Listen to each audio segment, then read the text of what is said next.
Welcome to this week's edition of Reverse Mortgage Weekly, where we go over and answer many of the questions surrounding this wonderful program for the reverse mortgage. My name is Zach Smith. I own Chariot Financial. I'm a licensed mortgage broker in Colorado, New Mexico, and Texas. Can you believe it? I've been in the industry for 21 years in May. So, in May. 21 years, so a couple months, and it will be 21 years. Well, welcome. I hope everybody is having a great day today. We're going to go ahead and just jump right into it,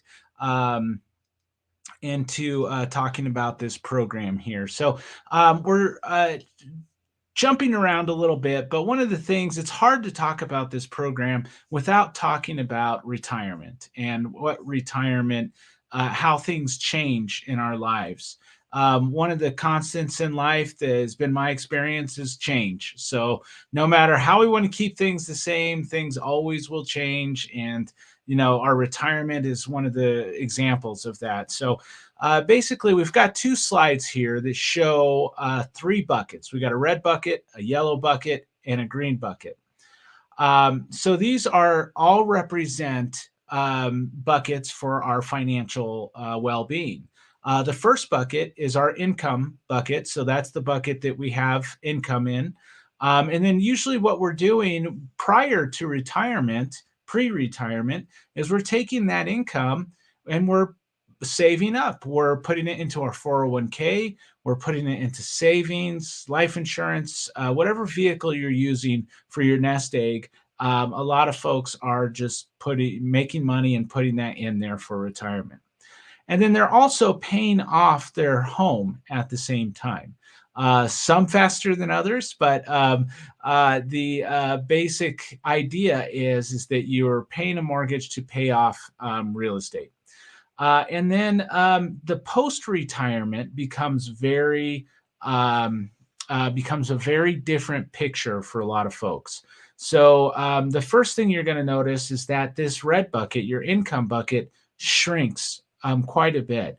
And the reason that is because most older adults, most people in retirement are not making as much as they did during their years when they were working a lot. So the actual amount that they're making shrinks. So a lot of my clients, they don't want to work into their 60s. They don't want to work into their 70s. So they do start drawing on Social Security, which is less of a fixed income.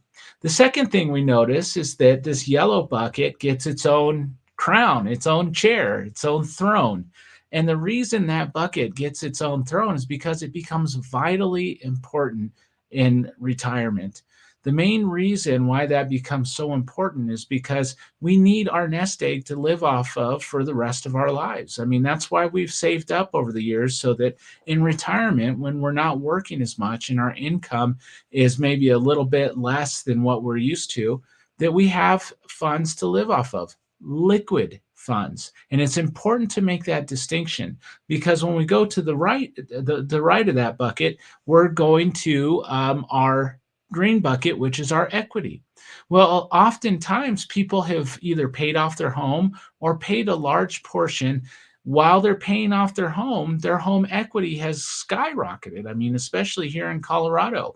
In 2012, we legalized pot and everybody started moving here. So basically what had happened is that there was a lot of demand for housing, which a lot of city centers are seeing this all over the nation. And with a high demand, low supply, well, Business 101 tells us that prices are going to go up. So seniors that own property have really been able to ride that wave. So in some cases, that equity is, they've paid their home off and it's just kind of sitting there. Now, I just mentioned that we have to make the distinction that our retirement assets can be converted into liquidity. That's much easier to do, assuming you don't have any tax implications. If you have a Roth IRA, no problem. You can usually make withdrawals at a certain age. If it's a non-Roth, then yes, you can make withdrawals. It will become a taxable event. But the reverse mortgage can also help with that as well. And we can go into more detail about that at a later time. But uh, the point I'm trying to make is that the home equity is usually just sitting there. It's the largest bucket in retirement. But the problem with equity is that it's a lot like having a glass coffee table right there in the middle of your living room full of cash that you can't get to.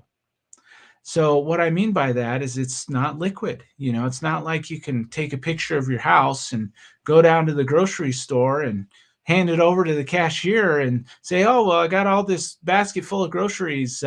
Just wanted to see if I could pay for it with this picture of my house."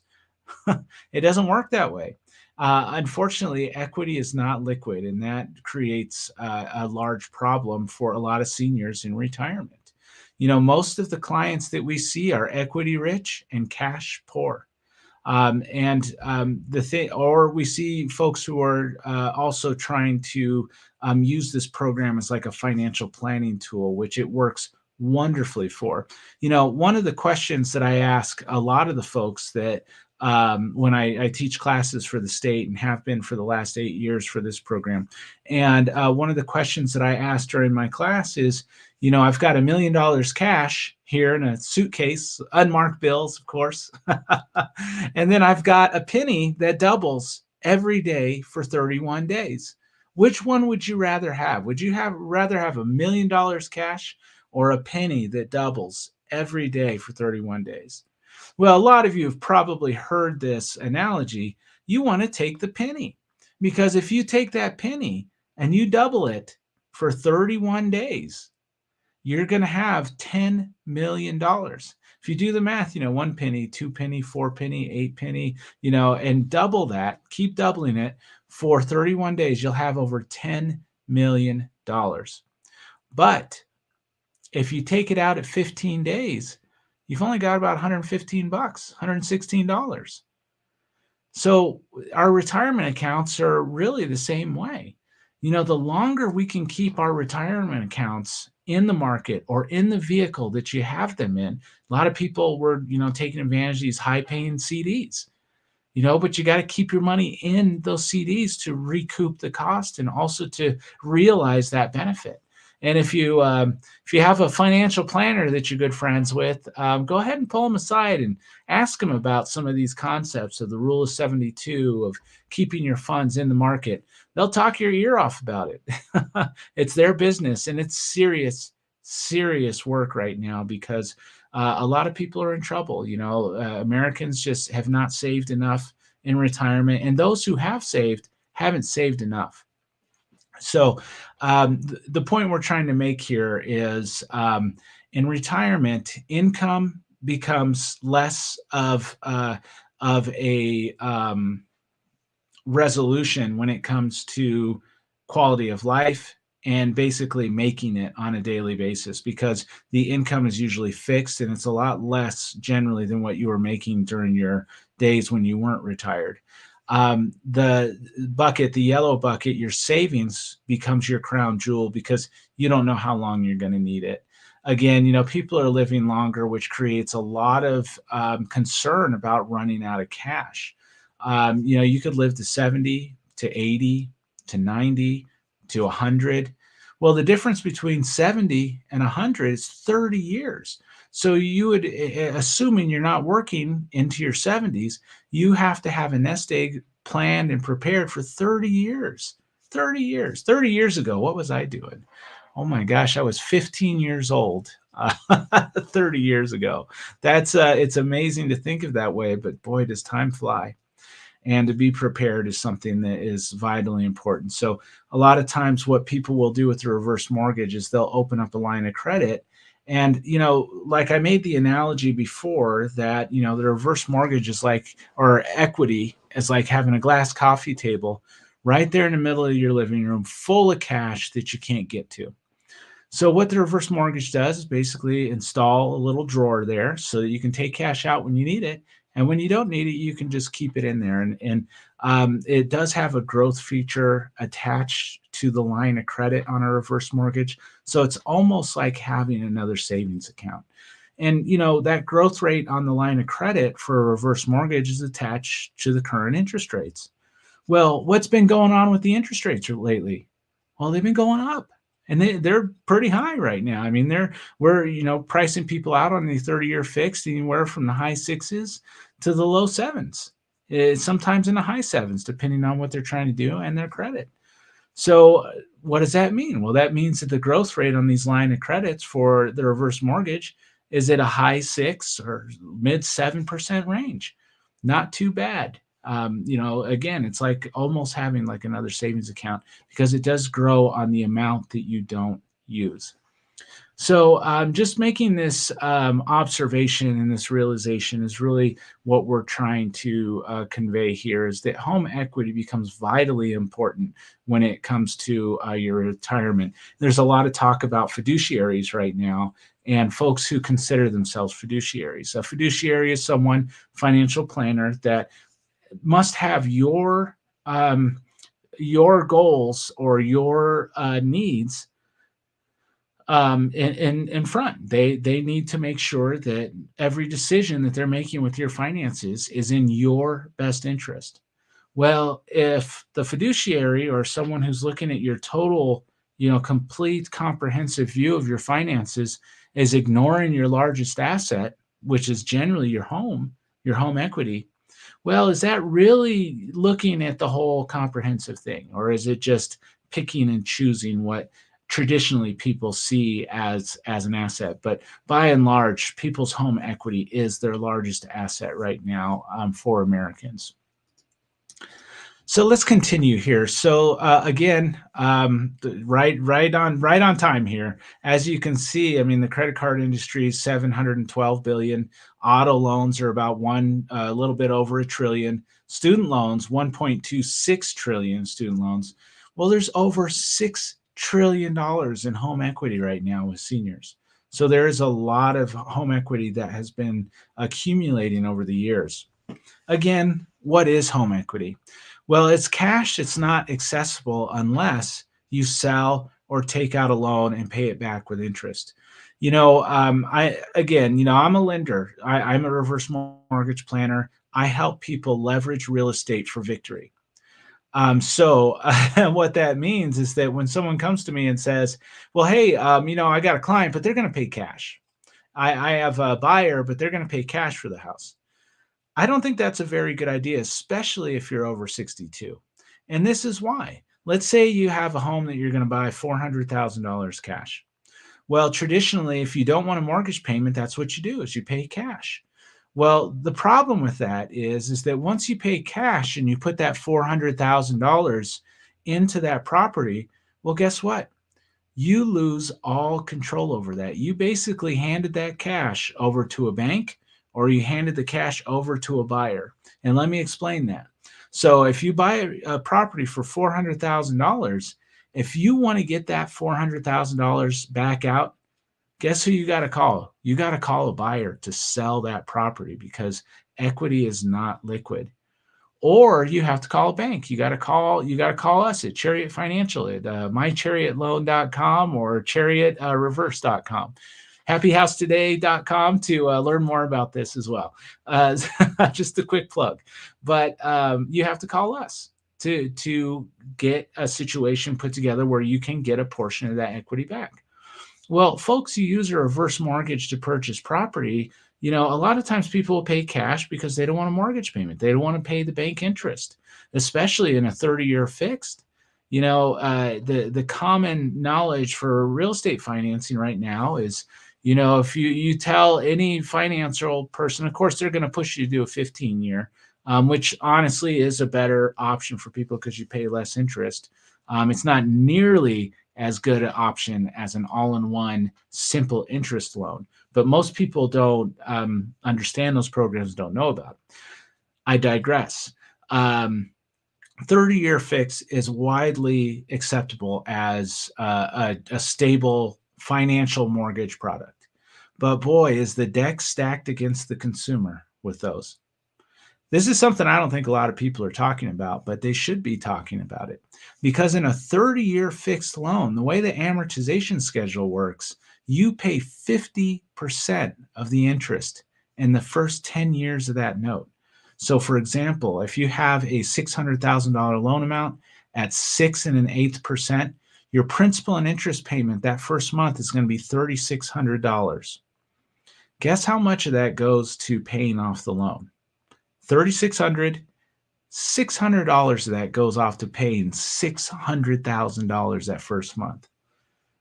So what does that mean? That means that means that me, that means that everybody who does a 30-year fixed or everybody who does a 15-year, it's not nearly as bad on 15, just so you know, but you also end up paying twice as much. You're forced to pay that off in 15 years. You can pay a 30-year off in 15 years. You're just not forced to. But basically what that means is that all of us are giving our hard-earned cash, our hard-earned retirement right over to the bank in interest. So again, what I think is better for most people is to stay liquid. So for example, in the example of purchasing a $400,000 home, well, if you were to come in with 50% on a reverse mortgage, have us come up with 200,000, and then also have another 200,000 come in for cash. Well, now you're in a situation where the reverse mortgage, the way it works, is that your payments are optional. So if your payments are optional, you're still going to be able to live in that property for the rest of your life without making a mortgage payment if you choose. And you're going to have $200,000 cash that now you have access to. You can direct that cash. You can put it into savings. You can buy a Maserati. You can sail around the world. Or you can have it just as a safety net, just sitting in an account earning interest. But the key is that you are in the driver's seat. That cash is not in anybody else's hands. It's not in the hands of a buyer, and it's not in the hands of a bank. It's in your hands. So having that flexibility in retirement and as when you need it, because those buckets are going to shrink a bit, and some of those buckets become vitally important, is a great advantage over locking all of those funds up into the transaction. So, does equity benefit folks in retirement? It depends, if you can convert that equity into cash, yes. But if you can't convert that equity into cash, again, some of our clients are they're equity rich and cash poor, and that we see a lot of older adults in that situation. So it doesn't do you any good in retirement if you can't access it. Is it better to pass on a higher net worth or more equity? 9 times out of 10, when people are bequeathed a home, the first thing they do is they sell it. They call up a real estate agent and sell it. Because it's not so much that they want the house. They just want the equity. They want to cash out on it. So what do people usually do with a home that's bequeathed? Again, they sell it. Does it do better in your pocket or locking it up in the home?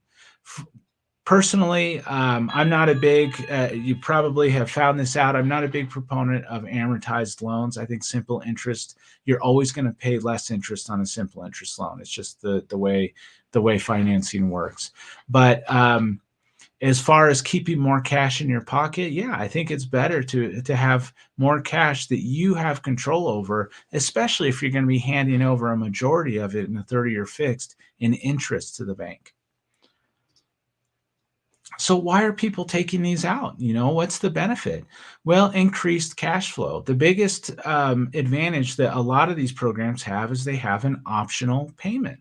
So, there's a sentiment that with the reverse mortgage, you're automatically going to go upside down. And I've brought up this example several times in some of my other classes or other webinars that I've done about a gal who had her friend, their parents passed away and they sold their house. And she says, I don't like those reverse mortgages because we only got $7,000 at closing. Her friend only got $7,000 at closing because the loan balance had increased on that reverse mortgage. So the question I ask is, well, how many payments did they skip? And, she kind of was taken aback by that. And, they had the reverse mortgage for 20 years. Had they been making monthly payments on that, they would have paid into it for about $288,000. So where was that going to come from? Is that coming from the parents over that 20 years? Are they going to be scraping by, so that they can make that mortgage payment, which a majority of it is going to interest anyways? Or are they going to live a higher quality of life for those 20 years and be able to cash out at the end? Basically, that's how these programs work, is you pay them back when you vacate the residence, either by passing or going into a facility, or if it's no longer deemed what they consider your primary residence. So that's the question. It's kind of like that saying, everybody wants to go to heaven, but no one wants to die. So that $288,000 would come from somewhere, and sometimes it's coming from the kids. Forbes wrote a great article in the last few years that talked about how people's parents could be their biggest financial risk with the rising costs of healthcare, in-home care, long-term care. I mean, the costs go on and on and on.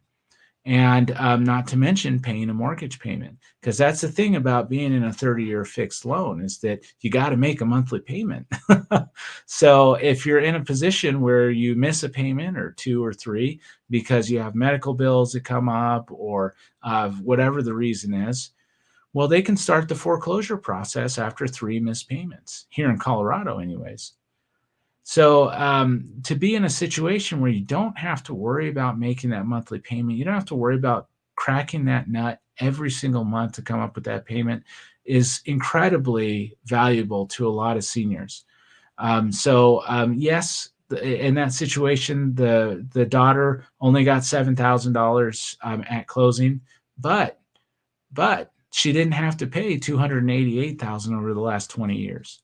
They leveraged that real estate for victory.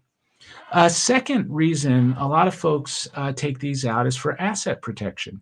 There is a sentiment, and I've given some examples that kind of add to this, but there is a sentiment that these are a loan of last resort, and it's just not true.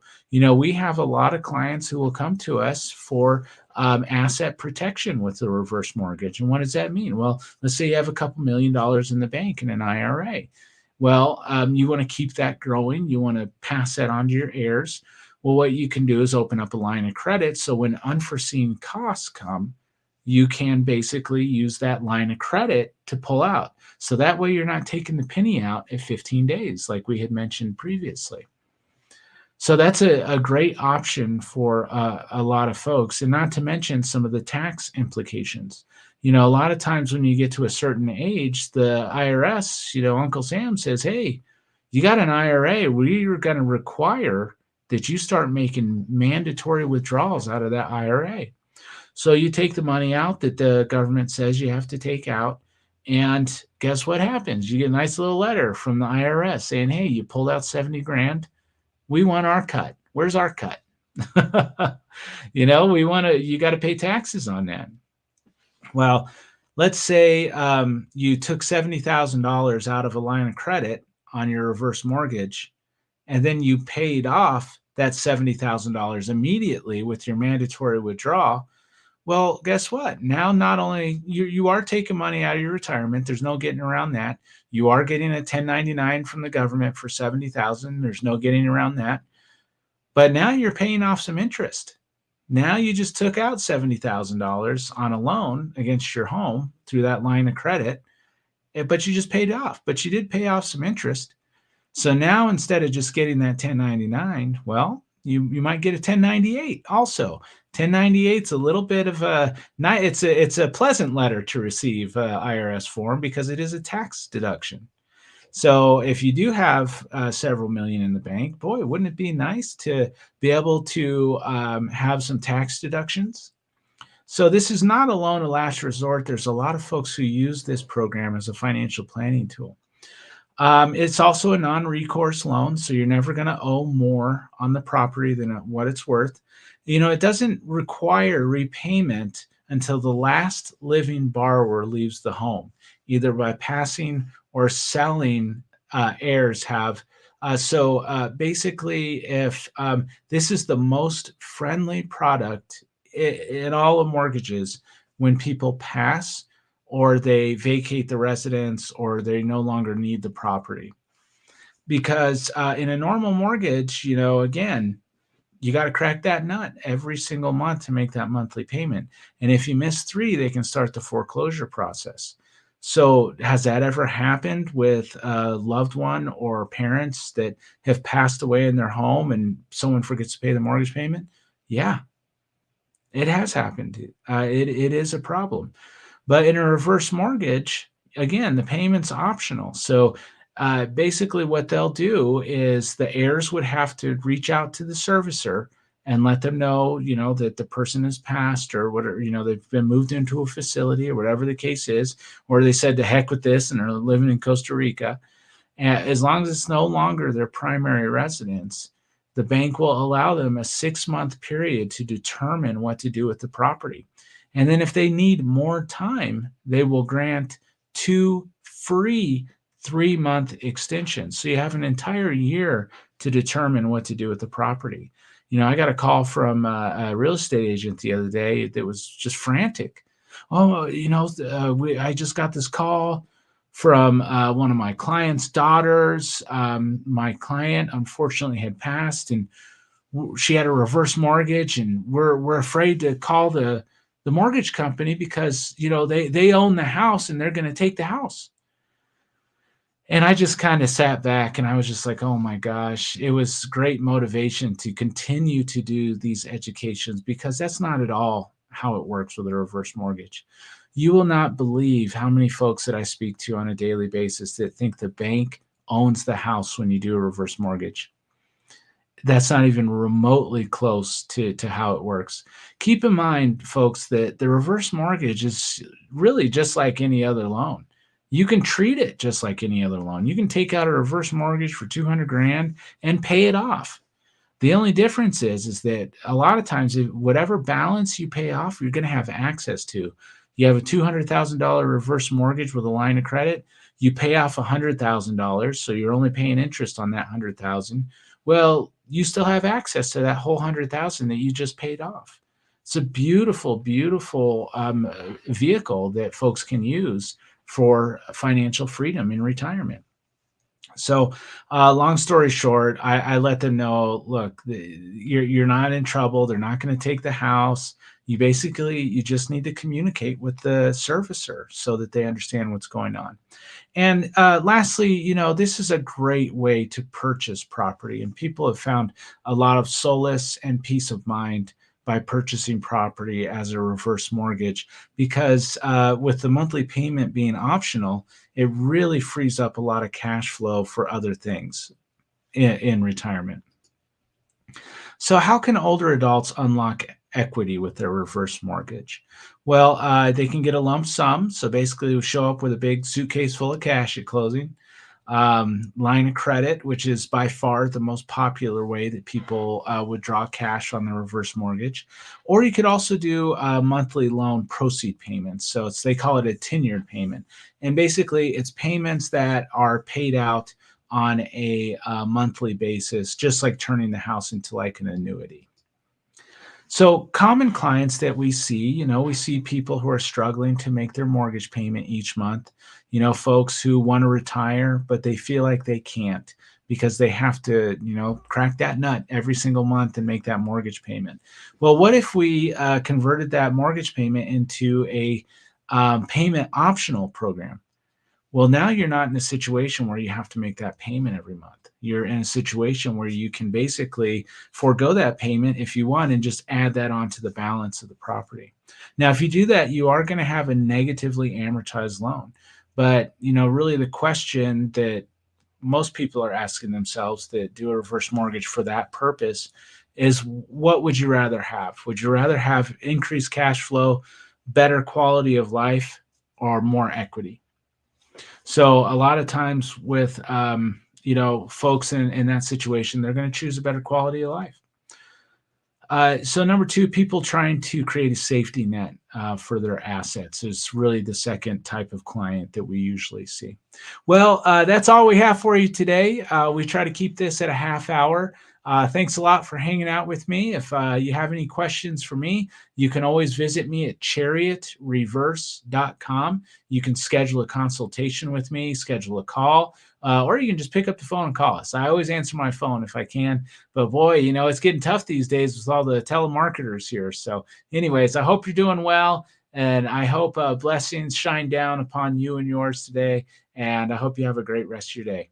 Thank you so much. And again, if you need to contact us, just go to chariotreverse.com. That's chariotreverse.com, chariotreverse.com. Thank you so much. We'll talk to you soon.